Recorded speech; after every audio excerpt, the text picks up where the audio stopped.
Good morning and welcome to an introduction to my new adventure, which is a traverse of the ranges in the North Island of New Zealand from Wellington to north of East Cape.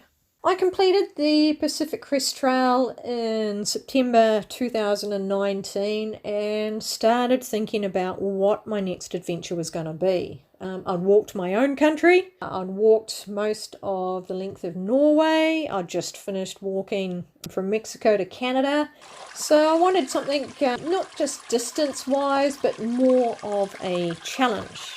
And as I was flying back from USA back to New Zealand, I was looking at my passport, as you idly do, waiting in the many security queues.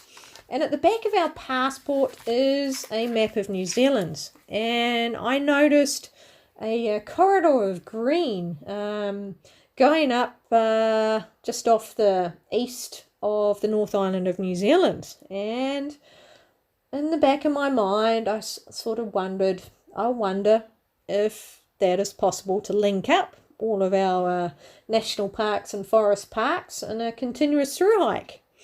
When I got home, I did a bit of research and I saw where all of our national and forest parks go, and it was looking pretty positive. I then had a look at where our public land access is, and then started looking at the maps in detail and created a route and realised there was a viable through hike that would take me from Bering Head in Wellington to Waiaka Bay in north of East Cape. So, challenge was on. The route is 779 kilometres and I broke each section down, and within each section I worked out how much was on trail, how much was on roads and how much was bush bashing. Estimated the number of hours for each of those sections and then added it all up, and it was then added some fudge factor, so I reckoned it was going to take about 6 weeks. I was going to be starting and finishing at sea level, but I would go up to a high point of 1700 metres. And being New Zealand and in the mountain ranges, it was going to be hilly with 53 kilometres of climbing, so not going to be an easy route. The route composition, hiking trail by distance 57%, road 23%, and no trail at all 20%. But if by time estimate, that then changes 48% on hiking trails, 13% on the road, and 39% off-road. And that's because our bush tends to be quite thick. Navigation and movement's a challenge, so I was basically going on an average speed of 1 kilometre an hour for off-road. Was planning to have 2 zeros. So the first one, after 193 kilometres in Woodville, the trail goes right past this little town. And then Taupo, which is after 423 kilometres, the trail crosses a major state highway, and I'd be able to hitchhike 56 kilometres into Taupo. For resupply, I had a look at where the trail went anywhere near a road, and as a result, there are 9 resupply locations. I bought up a whole lot of food when I got to Wellington and started preparing it. So I'm getting ready in my camper van. I've been preparing everything, so that's most of the food that I'm going to be needing for this hike. So now I've just got to put it together into my resupply packages. So this is 5 days resupply, less lunch, which I still need to add to it.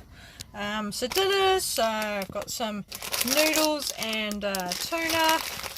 I've got a couple of backcountry cuisine freeze dries, and I've got a mashed potato and a couscous meal. The breakfast is a mixture of Vitaplan, which is it's sort of a meal supplement, and muesli with milk powder. Just got a cup of soup and a couple of hot chocolates in case I feel like a hot drink. A couple of desserts, and then snacks.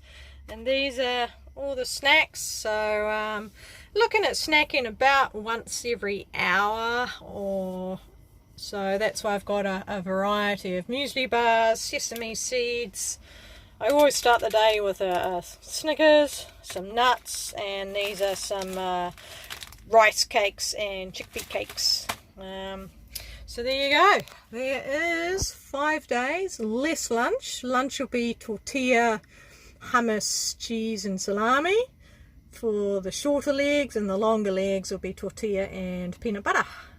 For 4 days I drove my van, dropping off the resupply caches in all of the locations.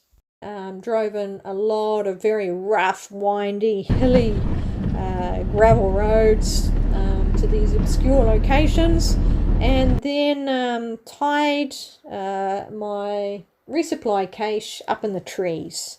I used very smelly kitchen bag liners, a really horrible rose scent, to try and put the animals off.